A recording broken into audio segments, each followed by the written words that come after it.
Hello అండి, welcome to the empress Telugu tarot reading. First time కనుక మన ఛానల్ చూసినట్టయితే ప్లీజ్ సబ్స్క్రైబ్ చేసుకోండి. అలాగే లైక్ చేసి షేర్ చేసి కామెంట్స్ అయితే చేయండి.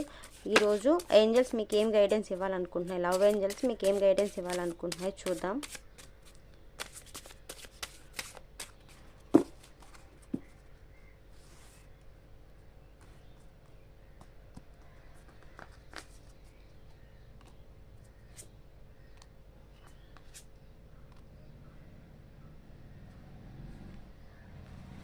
డిపెండింగ్ అంటండి, relationship will final depending next few months అంటే నెక్స్ట్ ఫ్యూ మంత్స్లో మీ మీద డిపెండ్ అయ్యిందనమాట. మీ రిలేషన్ అనేది బ్యాలెన్స్ చేయండి అనేది సిచ్యువేషన్ అనేది వస్తుందన్నమాట. రీకన్సిలేషన్ అనమాట. పాస్ట్లో ఉన్న వ్యక్తి మీతో మళ్ళీ కలుస్తారండి. మీతో లా ఆఫ్ అట్రాక్షన్ అనమాట. అంటే మీరు వాళ్ళ అట్రాక్షన్లో ఉన్నారు కాబట్టి మీకు మీ పాస్ట్లో ఉన్న వ్యక్తి మిమ్మల్ని కలిసే ఛాన్సెస్ అయితే ఉన్నాయి. మీరు బ్యాలెన్స్ అనేది లైఫ్లో చేసుకోండి.